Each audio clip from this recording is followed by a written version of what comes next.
Hello बच्चों, यहाँ पर आप देख सकते हैं यहाँ पर एक ब्लॉक्स बना हुआ है, ठीक है, जिसमें कुछ नंबर लिखे हैं।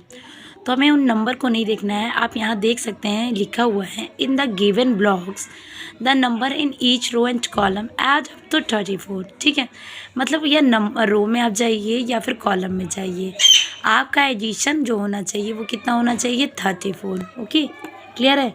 इसका मतलब ये है कि अगर हम लोग इस तरह चलेंगे रो वाइज, ठीक है, तो अगर इनको ऐड अप करेंगे तो कितना हो जाएगा 34। किसी भी रो को, हर मतलब ईच रो को यहाँ पर ये देखना है, ठीक है। फिर कॉलम वाइज भी चलेंगे तो यहाँ पर भी इसका एडिशन 34 ही आना चाहिए। किसी भी तरह चलेंगे हमें उससे मतलब नहीं है, हमें एडिशन होना चाहिए, टोटल सम अप 34 होना चाहिए। अब जैसे यहाँ पर देखिए पहले वाले रो में आते हैं हम लोग। सबसे पहले 12 है, 8 है, 12 और 8 को ऐड करेंगे तो कितना हो जाएगा 20, और 20 में अगर 1 को ऐड करेंगे तो 21। ठीक है, अब 34 लाने के लिए हमें कितना और ऐड करना पड़ेगा, तो 34 में से 21 को अगर सब्ट्रैक्ट करेंगे तो आ जाएगा 13, यानी इसका आंसर हो जाएगा यहाँ पर 13। अभी ये पूरा आंसर नहीं है। अब देखिए इसमें यहाँ दो दो मिसिंग नंबर है, तो अगर हम लोग निकालेंगे तो ये सम ऑफ निकलेगा, तो इसलिए हम लोग इस रो को नहीं चलेंगे। अब ये रो छोड़ देंगे, हम लोग यहाँ पहले कॉलम में आ जाते हैं।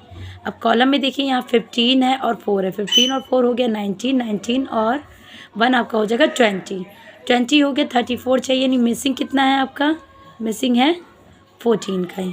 20 और 14 ऐड करेंगे तो आपको हो जाएगा 34। ठीक, अब देखिए अब देखिए यहाँ पर कॉलम फिलअप हो गया, अब रो में ये तीनों हो गए, तो अब ये बचा है, तो हम लोग इसको रो वाइज भी कर सकते हैं ना। तो अब रो वाइज भी ऐड करेंगे तो हमें यहाँ पर 2 डिजिट की कमी लग रही है।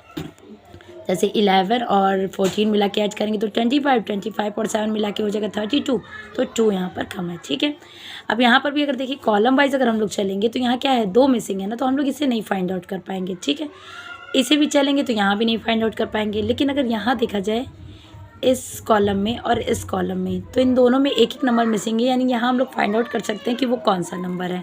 ठीक है, तो इसको ऐड करेंगे, 34 से सब्ट्रैक्ट करेंगे तो यहाँ पर आ जाएगा 3 और यहाँ पर आ जाएगा आपका 9। ओके, क्लियर है। अब देखिए यहाँ हो गया, यहाँ हो गया। अब इस तरह हम लोग चलेंगे, यानी रो वाइज चलेंगे, तो रो वाइज चलेंगे तो यहाँ पर भी आपका आ जाएगा 5 और यहाँ 10। ओके, जहाँ पर 2 नंबर मिसिंग है, चाहे रो चाहे कॉलम में, तो हम लोग क्या करेंगे, तब वहाँ पर रो और कॉलम के हिसाब से नहीं अलग हो जाएंगे। अगर हम लोग रो वाइज चल रहे हैं तो हम लोग कॉलम वाइज हो जाएंगे, और कॉलम वाइज चल रहे हैं तो हम लोग तुरंत रो वाइज इसको हो जाएंगे। क्लियर है। तो ये है ब्लॉक्स को सॉल्व करने का तरीका, बहुत ही ईजी तरीका है, आप सब बच्चे सॉल्व कर सकते हैं। ओके।